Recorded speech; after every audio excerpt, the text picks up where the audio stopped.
Hello everyone, welcome back to the Pro MMA Betting Podcast. So as always, we will break down this forthcoming card headlined by late notice fight, Marina Rodriguez taking on Michelle Waterson. Quick recap on how we got on the pod last week. So we went 6-4 on picks overall, should have been 7-3. Kai should have got that decision. I'm not complaining because I did tip a live bet on his opponent after round 2. I thought it could be 1-1 going into round 3, and we got plus 225. But he definitely didn't win round 3, and he definitely didn't win round 2. So I don't know how that scorecard came about, but it is what it is. I'm not complaining. But on the picks, we should have gone 7-3 because that was a bad decision. But we went 6-4. 3 underdogs, I think, won on the night. On the podcast last week, we predicted 2 of them. So, predicted 2 of the 3 underdogs. Remember, guys, this is a betting-orientated podcast. It's not like most of the others where they just pick who they feel will win. I will go where the value lies generally. Not all the time, general rule of thumb. I'll go where I feel the value lies. If my gut has a real strong feeling on a fight, I might still stick with the side, even if I feel like there's no value on the betting line. But generally speaking, we'll look at the betting line and see where the value is. So 2 out of the 3 underdogs picked, not bad, and 6-4 overall. So we're going to jump into this card and break it down as always. Just to remind guys, I do run a premium service for members only where we offer a pre-betting service and a live betting service. The live bets are offered on a private Discord channel. All bets are tracked, guys. If you go to the website prommmabetting.com, you'll see 3 icons on the homepage. There's an icon for picks verified at betmma.tips. Click on that. That takes you to all the pre-bets for UFC, tracked, third party. And then there's 2 other icons, 2 for betting.gs. One of the trackers is used for the live bets only. The other tracker is used for if there's a boxing bet, or maybe if we do a double on UFC and boxing. So quite random bets on that, and occasionally I forget to put them on BetMMA, so I'll throw them on betting.gs if I do. So you'll see them on the homepage, prommmabetting.com. You want to give us a follow on Twitter at prommmabetting, or often throw out a discount for the membership, and I'll often throw out my thoughts on some of the fights throughout the week as well. So membership service available, weekly, monthly, 6 monthly, yearly. Most members are with me for a year. Since we've been tracking, I think we're up about, if you use £100 units, you'd be up about £26,500. That's if you utilise the pre-betting and the live betting service, and that is over about a 3-year period. So prommmabetting.com to look at the premium memberships. Any questions, drop me a DM on Twitter. Happy to answer any questions you may have. If we jump into the card now, we will work from bottom to top, as we always do. So firstly, we've got Christian Aguilera. I always find myself going to say Christina Aguilera. I always have to stop myself. But Christian Aguilera taking on Carlston Harris. So Christian Aguilera, not really sure he's UFC caliber, but we are in a era at the moment where UFC are signing talent that perhaps isn't UFC caliber. A lot of late notice fights having to put together, etc. You know, there's obviously travel problems. So we're still going through this phase at the moment where they are signing fighters they normally wouldn't. Aguilera probably wouldn't be in the UFC under normal circumstances.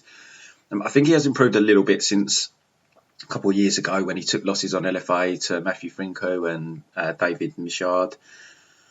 He trains, I think he's at Fight Ready now, which is a good camp. No, not Fight Ready, he's at Colin Oyama's actually, Team Oyama. So it's a good camp. He had a bit of a gimme in his UFC debut for all intents and purposes. Anthony Ivey doesn't really like to be hit. I mean, he did man up, to be fair, and went the distance in his last fight. Wasn't expecting him to last against Marina, but he got caught early against Aguilera, and that can happen a lot in MMA. Guys get caught cold early. But good win for Aguilera on his UFC debut, and then he's coming off a loss to Sean Brady, who is a difficult opponent for a lot of guys in the welterweight division. I watched his fight as well before his UFC debut in LFA 81 against, I think it was a Brazilian guy. won the first couple of rounds. Did lose round 3 though, got out grappled in round 3. So, and we also saw him get out grappled by Sean Brady. No shame in that, but there's obviously a path here for Carlston Harris. Carlston Harris reminds me of Brazilian Cowboy. He's got a similar frame, and I'd say I don't think he's quite as potent on the feet as Brazilian Cowboy, but he's got a similar. I know Brazilian Cowboy's kind of gotten away from it lately, and seems a bit shot, but he's got a similar kind of wrestling heavy approach that the Brazilian Cowboy was using at one stage. He'll come in, he's happy to grind. His stand-up's okay, doesn't blow you away, but it's serviceable. But he's got a heavy grinding style. He's got some decent wins on his record over the years. Some names you might know, like Joyton Lutterbatch, who fought on PFL the other week. He's beaten Wellington Turman. Cole Booth, who's not a bad fighter over in the UK, went 5 rounds there. Cole got saved by the bell probably on definitely one occasion. I think it might have been 2 occasions he got a submission wrapped up, but the bell went. He's also beaten Michel Pereira, so he's beaten some decent names on the regional scene, and he's coming off a solid win over a Dagestani fighter where he wrapped up a submission in the second round. So this is a solid opponent for Christian Aguilera. So I had to double take then. I was going to say Christina. So I think Harris is going to come out. He's going to try and get the grind going like he normally does. It's a clear path to victory against Aguilera, and I like Harris to do it. He's got to be careful on the feet. Aguilera's got decent stand-up. He's got tight combinations. He's got power. I think the small cage is definitely a benefit to Harris here as well. He's going to be able to get him against the fence quite easily, and I think he's just going to grind him out basically over the course of the fight. It goes to 3 rounds. He has got a dangerous headlock series. So Aguilera needs to be careful if he's trying to work back to his feet, that he doesn't leave his neck out there, and he probably doesn't want to be trying to shoot either. And if he gets sprawled on, he's going to get tied up in the submission. So he needs to be careful. I'm just going to have a look at what the submission line is for Harris. Harris wins by submission plus, we're showing plus 300 at Bet Online, but it looks like it's plus 150 at Sports International. But it's only Bet Online showing it at the moment, but I think that's worth a sprinkle at plus 300. I think even if it goes 3 rounds, and if Harris does win the fight, I think you'll find that he's going to have at least 1 or 2 submission attempts where he's going to try and wrap up a Das or Anaconda. He does have that dangerous front headlock series, so I definitely think that's in play here. Half of his fights have gone to decision, half inside the distance, but I think someone like Aguilera is definitely susceptible to being submitted, so I don't think that's a bad play here. Let's have a look at Aguilera. How many times has he been submitted?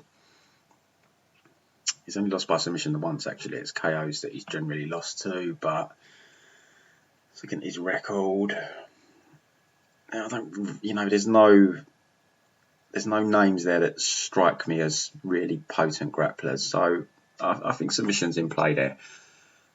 The money line was holding around Pickham. Harris is a slight favourite for a while. I think there was value there. It's been bet down now, minus 160, and it's always a bit of a risky proposition betting newcomers into the UFC as moderate favourites, because you're never quite fully aware what you're going to get. But I do like Harris here to get the W. Next fight on the card, we've got Jung Yun Park taking on Tafon Nchukwi.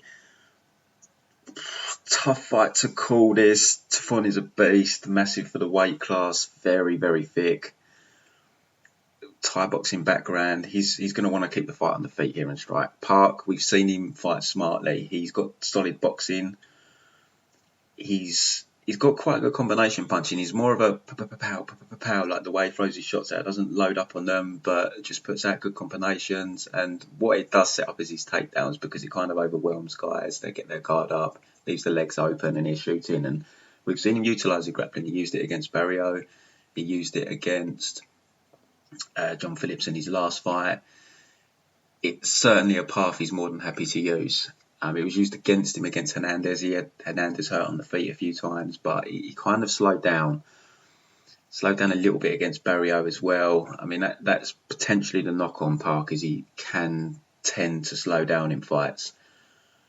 I think he's going to look for takedowns here, and that is the big question mark.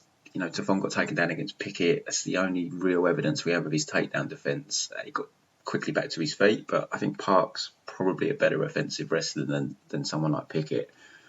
So can Park get his wrestling going? If he can't, what I did notice from tape is Park, he doesn't like being backed up, particularly if you're going to throw combinations at him. So the game plan, if I was Tafon, would be to back him up and make sure I'm throwing combinations, not just single shots. You've got to throw in combination. And I do like how Tafon ends a lot of his combinations, especially on the break with that high kick. And he caught Pickett with it, hurt him with it. We saw him knock the guy out on Contender Series with it. So I think it's going to be a close competitive fight. The X factor is, can Park get his wrestling going? I'm going to side with, over the course of 3 rounds, no, and not enough to snatch a decision. We know the judges now, they don't like cage grinding. They don't like, if you get a takedown and do nothing with it, they will favour the striking. And Park's got the speed edge on the feet, but like I said, he did hurt Hernandez, but the way he throws is more of a pow. Like he doesn't put everything into him. Tafon, a bit more of a ball with his strikes. So I'm going to side with Tafon. I haven't bet it because of the unknown with the grappling, and Park, he does use good fight IQ.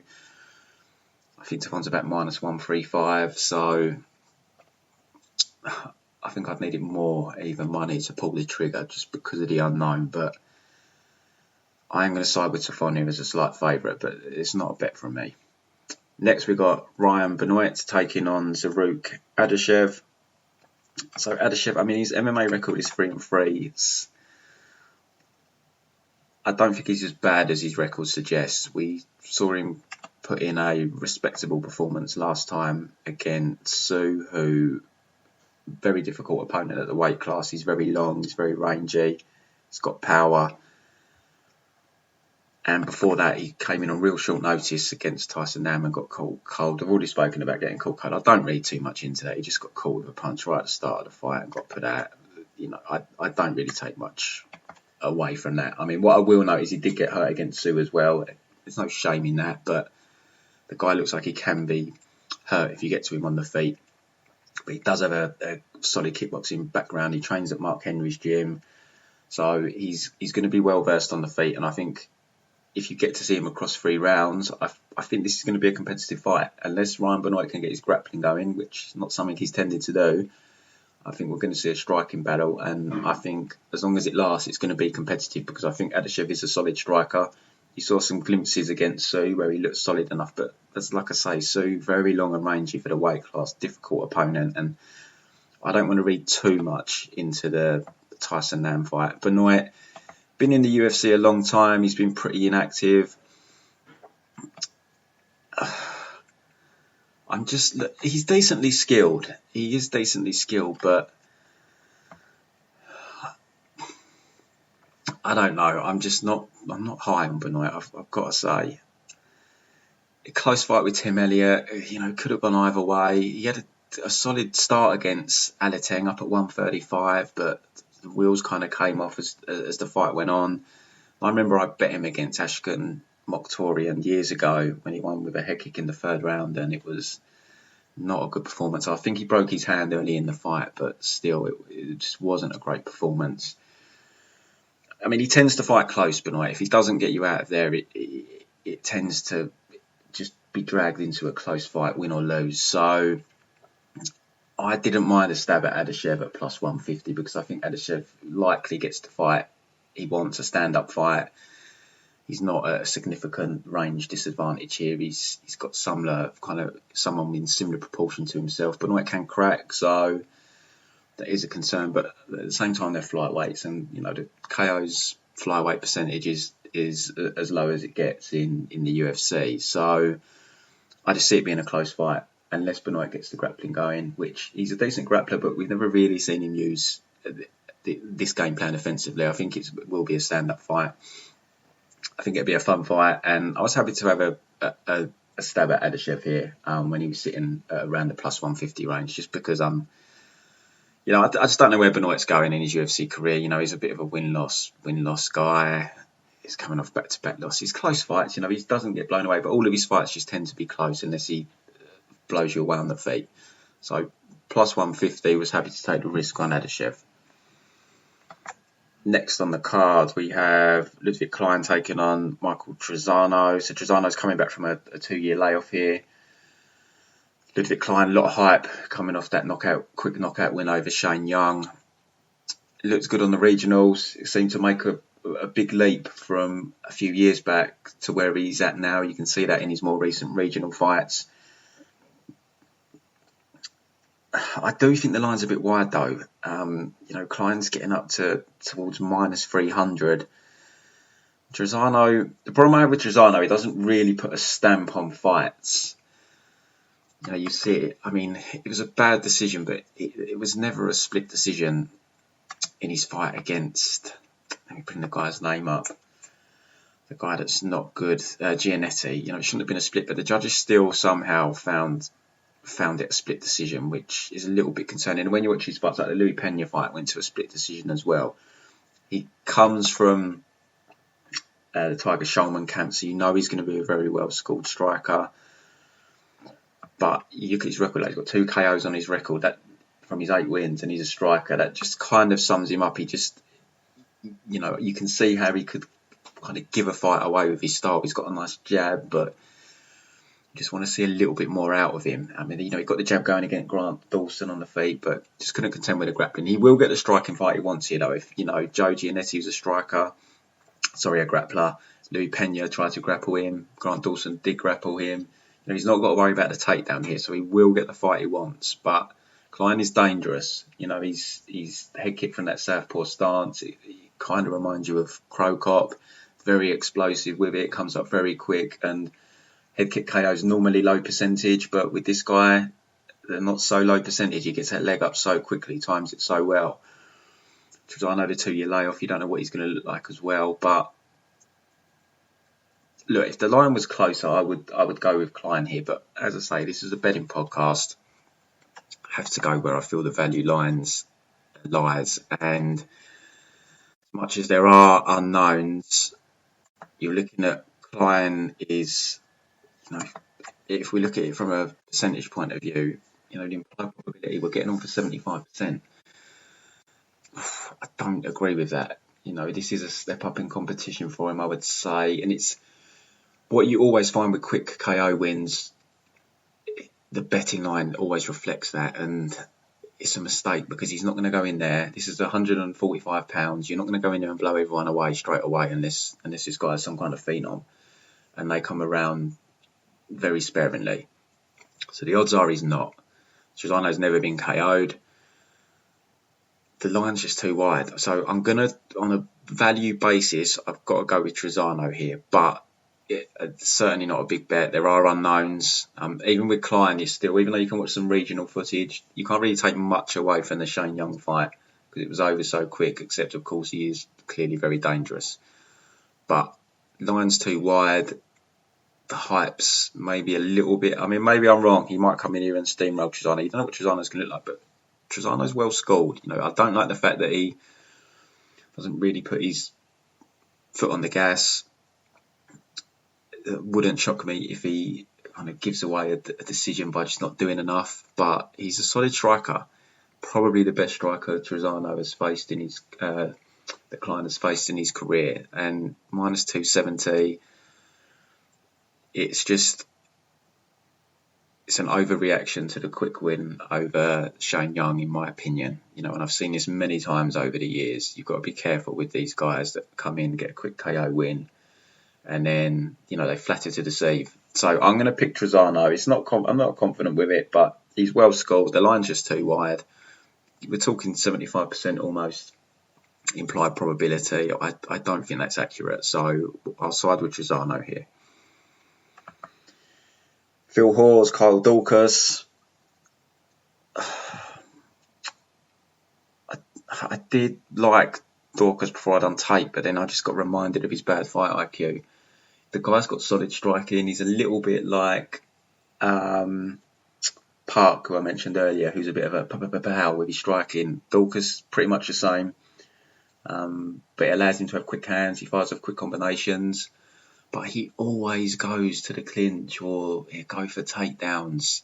He just seems to have this inability to keep a fight on the feet. You can see that he's a grappler first and foremost, just by the way he instinctively goes to grappling. He needs to learn to keep fights standing and at range. He didn't need to engage in the grappling like against Brendan Allen. He was lighting him up on the feet. He kept taking him down, and it cost him the fight. And even in his last fight, there was, he looked a little bit better with his range management, but he was still getting dragged into the clinch. And look, Phil Hawes is a fighter I want to fight because I think he's very chinny, and his gas tank's a big question mark for me. But I just don't trust Daukaus to fight smart here. I think he's going to give Hawes some opportunities by coming into the clinch with him. Hawes is very dangerous early on. Daukaus' chin as well, I'm not overly sold on. I've seen him hurt on the regional scene, and he got put down by Brendan Allen. He possibly was saved by the bell at the end of round 2, so that's a concern. And Hawes is happy to take you down and grind you out. I think it's a close fight. I honestly think this is a close, hard fight to call. Let me just see where the odds are. Last time I looked, I think Daukaus was about minus 130. It's difficult for me to bet someone like Hawes because chinny and cardio, two big no-nos. I don't think there's enough value. There's not enough value for me to bet him. I don't want to bet him at plus 110. I'd need a bigger number. Daukaus at minus 130 though. I don't like that either from a betting perspective. I'm going to pick Daukaus here. I just think maybe he survived the onslaught. He can get up from the bottom. He's not a turtle from the bottom. I did watch his fights to see how he gets up, and he was getting up to his feet. He can be held down, but he's not someone that is just going to definitely be stuck on his back. He will work to get back to his feet. The Hawes does slow down. I don't like his chin. Not that Daukaus has no KO wins, but I think a lot of that isn't so much he doesn't have power. It's just he'll hit you and then he could take you down. And he's got such a dangerous submission game. He'd just go with submission over the position type thing. So I wouldn't be surprised if Hawes is hanging on towards the end of this fight, gassed, and Daukaus does something silly, like instead of keeping it on the feet and trying to knock him out, he'll go for a takedown and end up on the bottom or something. It just won't surprise me. I just don't trust his fight IQ, so I just can't touch the fight. But I'll pick Daukaus because I don't want to pick a guy who's only plus 110, who I feel is gassy and chinny, but it's not a confident pick and not something I'll be putting money on. Next fight on the card, we have last fight on the preliminary card. Oh God, Ben Rothwell, Philipe Lins. Ben looks like he's on his way out. He didn't look good. I don't know what his strategy was against Tybura. He's a heavyweight, 265 pounds, and he came out from him ridiculously high volume against Tybura. I think maybe he just thought Tybura's chinny. I can blow him away in the first round. Didn't work out. He won the first round on the insane volume, but he was just gassed, and Tybura started picking him apart on the feet and took him down in the third round. Philipe Lins, I'm not sold on Lins. He came into the UFC. He had a fair bit of hype. I didn't see why. I think he's chinny. I thought it was unwarranted. He's going to have a speed advantage here, which he's going to have to try and use against Rothwell. But the small cage definitely favours Rothwell here.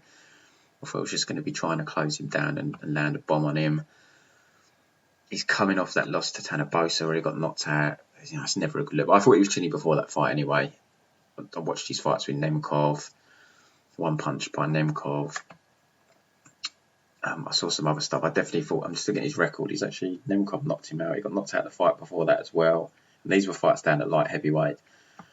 Tanabosa, I'm definitely not sold on his chin. I think Josh Copeland might have hurt him at some point. He bossed Josh Copeland. Maybe I'm wrong there. I can't remember. But I definitely had chinny concerns with Lins, and it's definitely not changed. Look, he's got a path to victory here, hit and run. So if you like Lins' decision is probably worth a look. But I just think Rothwell's probably going to catch up with him. But I just can't bet Rothwell because he'll probably be losing the fight until he wins it, basically. But he is slow. He definitely looks like he's lost a step. But this, the speed factor is obviously a concern. But this kind of reminds me of the OSP fight where OSP just couldn't deal with the clubbing power and relentless forward motion, and I just think he's going to land the more eye-catching shots. And I mean, even if he doesn't knock him out, just end up winning a bit of a scrappy, messy decision. So I'm going to side with Rothwell, but it's a pick-em line, roughly. There's no value in my opinion. Let's have a quick look at the props on it. Lin's decision, it's going to be a sweat for 3 rounds. But Lin's by decision is... That's not even that great. It's only like plus 200, but I'd be very surprised if he knocks Rothwell out. So if you do like Lin's, then I think it's definitely worth a bet. Rothwell, let's have a look. Rothwell wins by decision. That's not great either. Similar, like plus 200 roughly. Rothwell inside the distance. Oh, that's not bad actually. Rothwell wins inside the distance is plus 300. That does surprise me. I think that's definitely the play there on that fight. Yeah, that really does surprise me that he's plus 300. I mean, when you bet a plus 300, you've got to accept that the odds are it's not going to hit. That's why it's plus 300. So it could be a little bit frustrating because Rothwell will probably be chasing after him, and there's a chance he might just be missing and just get outstruck. But I think that's wide. I mean, Rothwell, if he catches you, the guy does club. You don't want that guy catching up with you, and he does have dirty uppercuts from the clinch as well. I mean, OSP survived, but he did have OSP hurt a few times. You look at his record, 38 wins. He's got like 28 knockout wins. And you've got to be careful because he does have a nasty guillotine. So that's why I take inside the distance as opposed to KO or submission. But, he put Struve away. He does finish fight. I'm surprised that that's plus 300. So I'm going to have a punt on that. I hadn't even looked at that, but I've got to take plus 300. What is submission? It always intrigues me to see what Rothwell's submission is. Rothwell submission plus 1000. Ooh. Yeah. I think that's even worth a little sprinkle as well on the submission because, Linz isn't going to shoot, but when you get someone like Rothwell clubbing you, a lot of guys will just instinctively, if they get hurt or they want to alleviate the pressure, they will just shoot just to try and get the guy away from them. And that's when you grab that neck. So I think that's worth a sprinkle as well. I'm quite surprised at them odds. I think they're quite generous.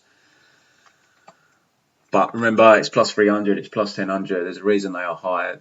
The odds, the percentage chance of them happening is slim, but I think the chance of it happening is more than what's implied by the odds. So I think they're worth a look at them too. And I will go with Rothwell there, but I wouldn't be surprised if he got just hit and run for 3 rounds. Next fight on the card. So we're on to the main card now. Amanda Ribas, Angela Hill, or Ribas. I personally think Ribas is going to win this fight with takedowns. She's got a very strong judo background. Her takedowns are all from the body lock. So she's going to be looking to come under Angela's strikes, take the body lock, try and trip her, or try and force her to her knees where she'll take the back. She's very good on top. I think Angela Hill will have a problem getting back to her feet. It'd be interesting to see where this was aligned if the Ribas fight with Marina hadn't happened, because you'd probably find Ribas she'd probably be like minus 400 or something, or minus 300. She'd definitely be a bigger favourite than she is. And Angela Hill, she has improved, which is pretty unusual at an advanced age. She's 36, she's getting on there for MMA. But I just think she's going to be able to get takedowns. Ribas, she's the best takedown artist she's faced for a while now. I know Claudia Gadelha has got good takedowns, but Claudia Gadelha just can't maintain it past the first round, and hence why we've seen her change her style now, where she doesn't wrestle nearly as much to conserve her cardio. So she did get Hill down in the first round and won the first round, but she couldn't get her down thereafter. But besides the Gadelha fight, she's not fought a grappler since, you've got to go all the way back to the Randa Marcos fight, where she did get taken down. I think it was a head and arm, but still she got taken down and she got armbarred. And then even before that, you've got to go back to, the first fight with Ashley Yoder, probably. She's just not really. She's had quite good matchmaking in a way. When you look at the matches, she's pretty much faced strikers. You did see in the last fight with Yoder, she ended up on her back a couple of times. She got a little bit over enthusiastic. I think it was both times knees from the clinch that got caught, and she ended up on her back. First time was late in the second round. I think she got held down for the last minute. Just trying to go off my memory here. And the other takedown was in round 3, where I think she got held down for a couple of minutes and then got back to her feet. But I think if you end up on the bottom against Ribas, you're going to struggle to get back up. She's a very good grappler. So I have to side with Ribas here. But everyone knows the rule I have with low-level women's MMA. Bet the dog or pass, pretty much. And we saw it last week with Carolina. Big underdog, and she came through. I sprinkled a little bit on her decision line, and then on live bet, members got on Carolina at the end of round 2 for plus 225, which was just stupid. It was 1-1. Round 2 wasn't crystal clear, but I was fairly confident that at plus 225, it was definitely worth a gamble, because I thought we was probably looking at 1-1. 2 judges thought it was 1-1 going into round 3, and then Carolina dominated round 3. I don't know if this falls. I wouldn't class this as low-level women's MMA, to be honest. Neither of the fights on this card that are women's MMA will class as low-level. I think Hill and Ribas are above that low-level kind of mark that I have. So this is a higher-level fight. And I just think Ribas has such an advantage on the ground. I have to pick her here. If it stays standing for 3 rounds, then Hill definitely will probably win the fight. But if Ribas fights smart, it's her fight to lose, so I have to pick Ribas. I think I haven't bet it. I don't like laying juice on women's MMA unless I'm 100% confident. And like I say, if this plays out on the feet, I think Hill wins. So this isn't like a fight where I feel she can win wherever it goes. I do feel she needs to get the grappling going, and she has always hit takedowns in the UFC in her fights, Ribas. But it's minus 175. I personally can't play it. Ribas is dangerous. She might get a submission as well. It's just his decision line is probably heavily favoured. Let's have a quick look. So you've got Hill wins by decision, which is plus. The odds seem to vary. You're looking at anywhere from plus 210 to plus 300. Look, if you like Hill, guys, that decision line is probably the play. Plus 300. Ribas by decision, plus 150. Not really. Let's see what her submission line is. Ribas wins by KO, plus 1200. Probably unlikely she gets a ground and pound, but plus 1200. If you like your props, it's worse plays than the plus 1200 on Ribas, grounding her and pounding her out at plus 1200. But submission's the one I'm looking for. Plus anywhere from plus 250, I'm seeing up to plus 333, which is at William Hill. Yeah, a little sprinkle. If you like your props, I think Ribas submissions in play, plus 1200 on KO. I don't think is the worst bet in case she kind of traps her on the floor and pounds her out. But it's pretty rare you see women pounded out, I think, on the floor. They normally just tend to go for the submission. But Ribas is a little beast, so it wouldn't shock me. And Hill decision.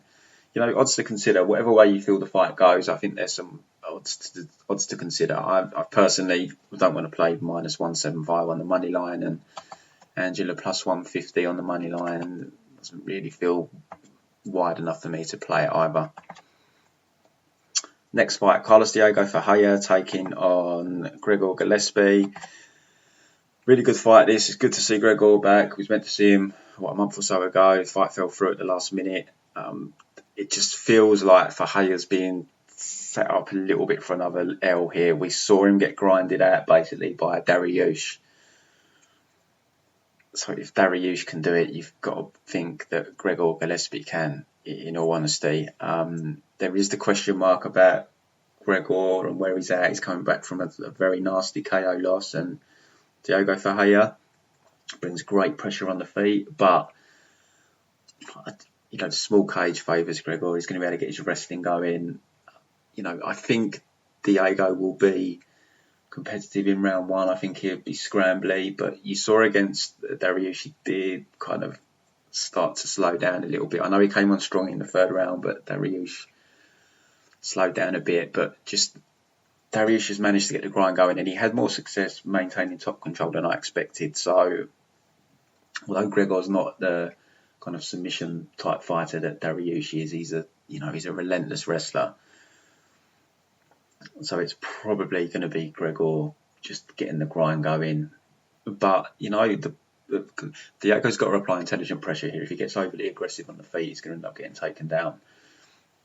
And we did see, like, when he fought Kabilov, who is more of a wrestler like Gregor, as opposed to a heavy positional grappler like Daukaus, he was scrambling up to his feet. So, I mean, if he can escape the scrambles here and keep getting back to his feet, you definitely favour him on the feet, 100%. But can he keep with the pace of Gregor for 3 rounds? Can he keep working his way up?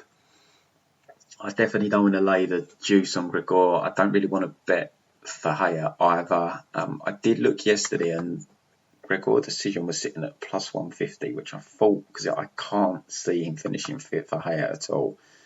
So I think if you do like Gillespie here, I definitely feel that the decision line is where the value lies on Gillespie. Gillespie to win by decision, it's been bet down a little bit now, actually. It's 5 dimes is showing plus 150, but when you look at Bet Online, it's plus 125.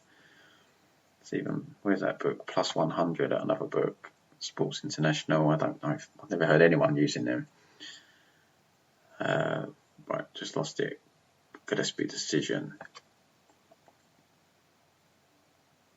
Plus 125 at William Hill. I still think that's the way to go. Like, if you can get plus 125, plus 150 is obviously better, but if you feel very confident in Gregor, then I think decision, because I just don't see him finishing Ferreira. He's a very good grappler. He's not just going to get mounted and pounded out. I highly doubt he's going to get submitted. He'd have to gas out of his mind, I think, for there to be a finish here. So if you're confident in him, I think decision is definitely a solid bet. Next fight on the card, we have the Lima taking on Maurice Greene, low-level heavyweight slugfest. The Lima, he's always been a round one fighter, round one or bust. He pretty much tends to be. I know he got that decision not so long ago, but the pattern of his career is a round one or bust. Maurice Greene, I mean, he was going to lose to Valente, for God's sakes. Let me just look at the betting line. I think was the Lima minus 200. I'm not betting this fight at all, but based on the betting line, he's Maurice. Look, I'm going to pick Maurice Greene as the dog, as much as I hate doing that. Plus 160. There's no way in a million years I'm betting De Lima at minus 200, because if he doesn't get the round one knockout, who knows what's going to happen. And, I know it was to that giant, but he's coming off a forearm choke loss. It's just typical De Lima. The guy's a flake. Maurice Greene isn't much better, but in the flakiness department, but he's the dog. He's plus 160. I'm not betting this, just to categorically state, but I pick every fight pretty much, so I'll go with the dog. I don't think it should be this wide. I think it should be a bit closer. If it doesn't happen in round one, who knows? It's just a coin flip after. You definitely look. I would have De Lima as a slight favourite because he is dangerous in round one, but if it goes past round one, the guy's a liability. So I'll go with Maurice Greene here, but tread carefully, people. Next fight, we've got Geoff Neal taking on Neal Magny. Geoff Neal's coming back from that 5-round decision beatdown, pretty much. It was, let's be honest, against Wonderboy. Neal Magny also coming off a loss to Chiesa, where he got grappled. I don't take wanting to bet Geoff Neal. The line's just a bit wide for me. Look, I do have him as a favourite here. I do think Geoff Neal's going to win. Magny he's going to get outstruck on the feet. Neal doesn't really have much power. He's another one who's a bit of a power with his strikes, but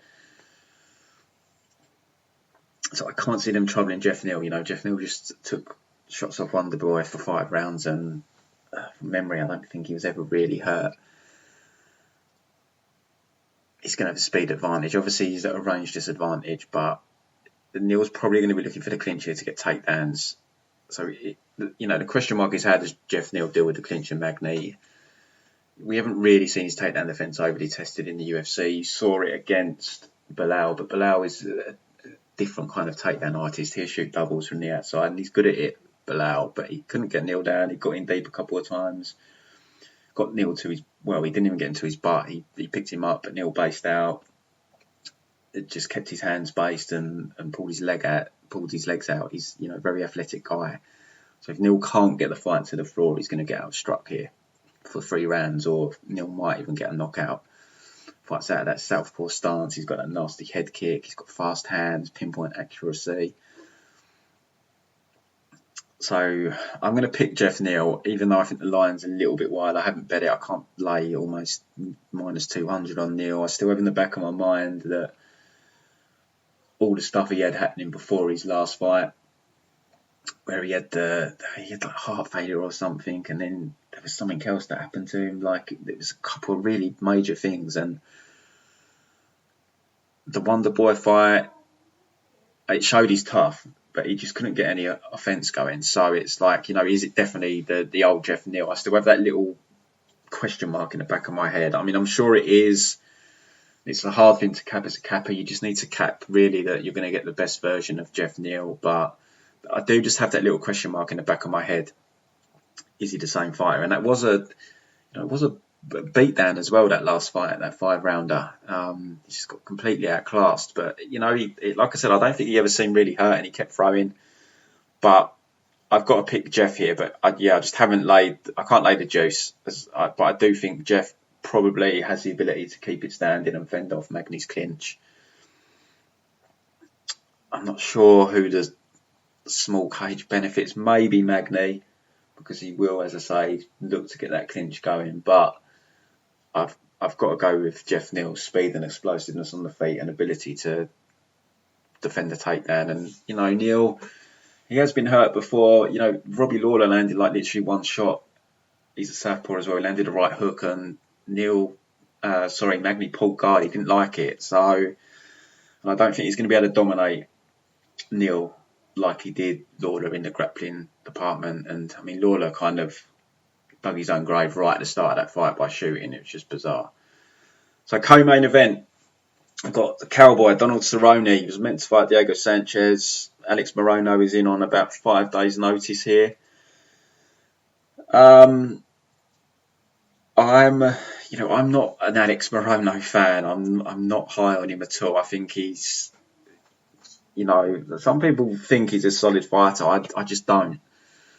He's at Fortis now, but I think he is who he is. I don't think you're ever going to see him come out and look like a beast, Alex Morono. I mean, I bet Pettis against him last time. I've faded him a few times, Morono. I just, striking. Look, he is dangerous with his strikes here. Throw bombs, but he is wild. He's grappling. I know he's a black belt, but it's, the way he got out grappled by Jordan Main, who was, a shot version of Jordan then, but he just got shut down, especially the first 2 rounds. It was, not great. And he gasses as well, Morono. He slows down. A lot of fights he slows down, and this is short notice for him. He has said that he was training hard. He was helping teammates prepare. I know he's at 40, so he's probably helping Geoff Neal, but either way, still a concern for me with his cardio when he's coming in on a fight on short notice. Even the Reece McKee fight, it was like, it wasn't, McKee started to come back into that on the feet after a bad start, and he ended up using his grappling on McKee, who's got 0 takedown defence. His best win is against Max Griffin.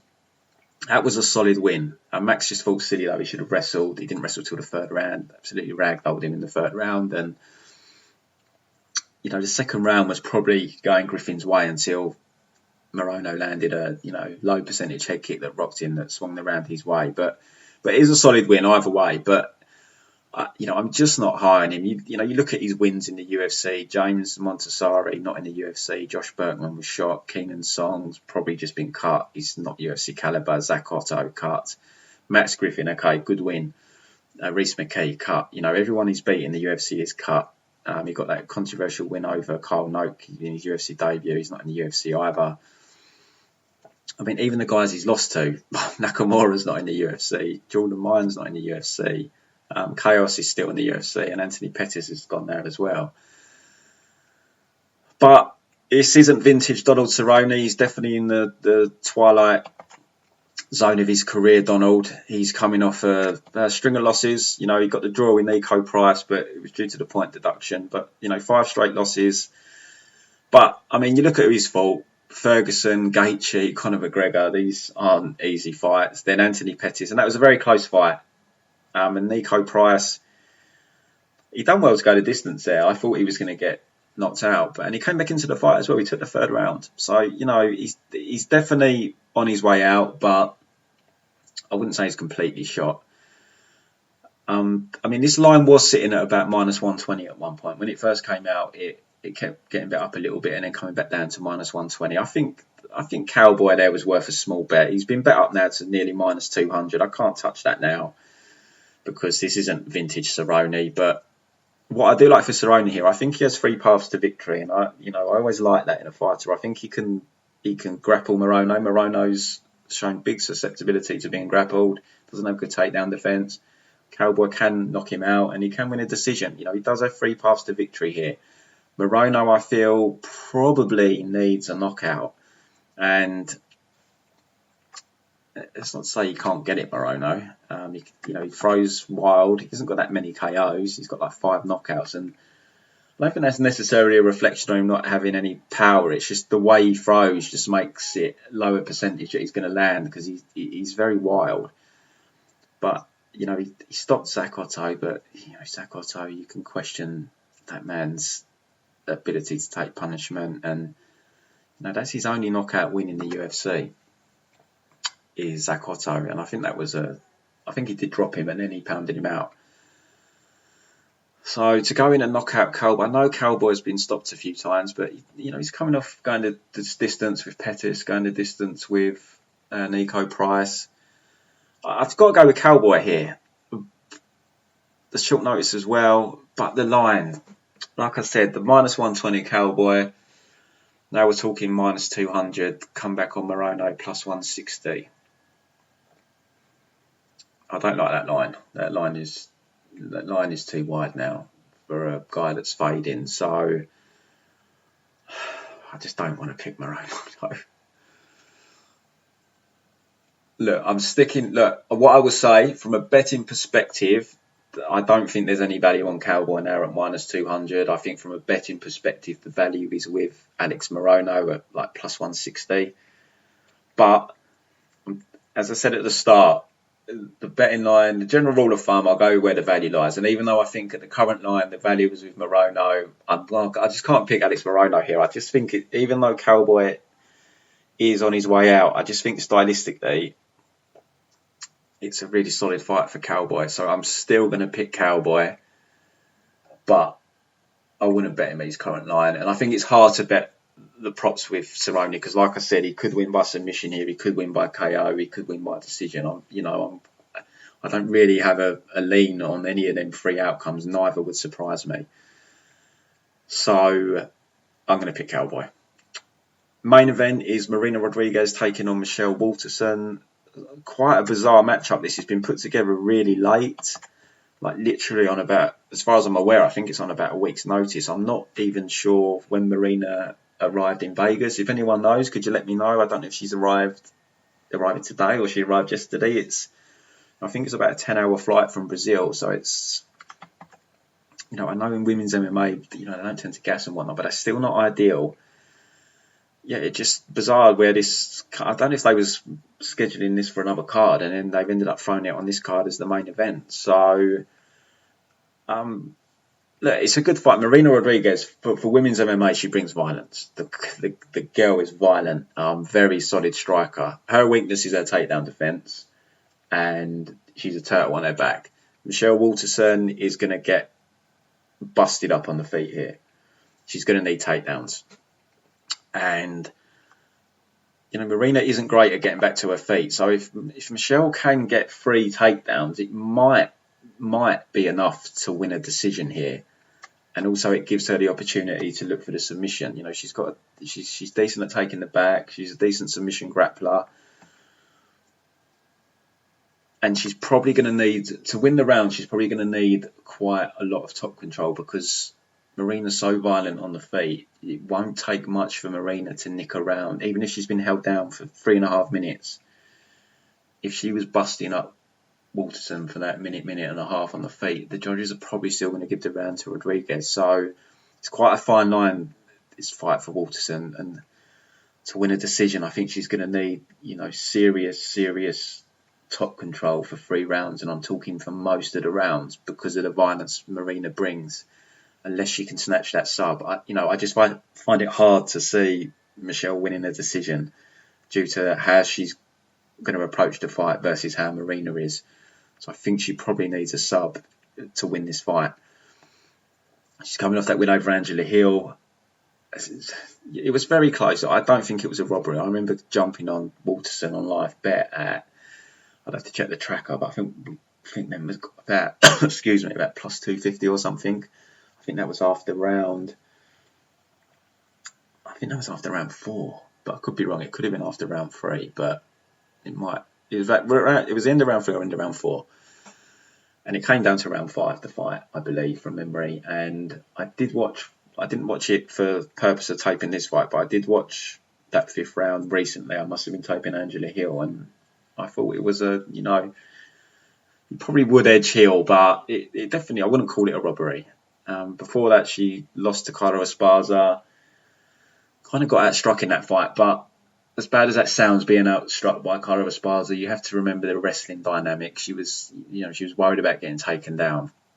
And then before that, Joanna Jędrzejczyk won a fairly dominant decision. She had a couple of moments where she nearly took her back, but otherwise it was just a shutout pretty much. Marina, just violent. She saw that in her last fight against Ribas, held down the first round and then just knocked her out. She's got a couple of draws on her record, but I mean, if we were using like the Pride open scoring system here, she would have got the decision over Cynthia, because she absolutely hammered her first 2 rounds, and then even the 3rd round she was in trouble for a lot of that round, but she escaped at the end and she started pouring it on the feet again. And even the draw against Randa Marcos, got dominated in the first round. She got taken down and mounted, but then just beat her up on the feet for the next 2 rounds. I think she would have won that on open scoring as well. I know it's not how we score fights in the UFC, it's round by round, but I'm just trying to give you an idea about the kind of ferociousness that Marina brings on the feet and why I feel it's going to be very tough for Michelle to win a decision here.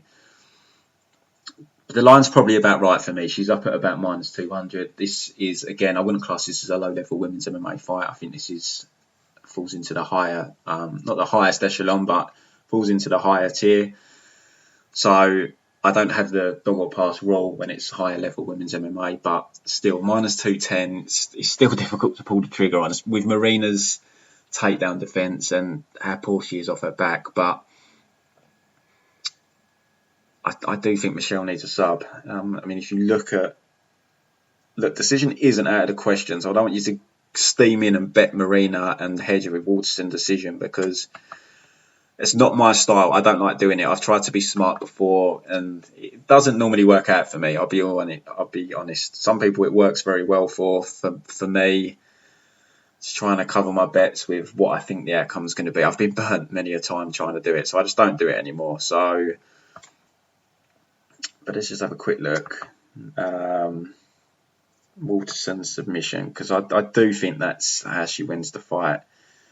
It's plus 500 at Bet Online, but then I'm seeing plus 1000 at William Hill.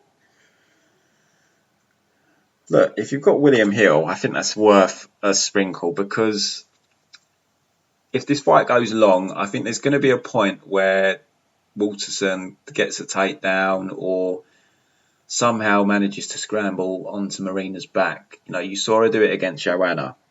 Obviously, if she gets wiped out early and quickly, it's not going to happen. But if you think the fight goes long, I think there's going to be a spot where Waterson's going to have a chance of nailing a submission. To be fair to Marina, she's shown good submission defence. She defended well against Cynthia, who's a very good submission grappler. But plus 1000, look, if you're set on betting Marina, you think, yeah, Marina's definitely winning this fight. I think there's value on minus 200. I'm betting her.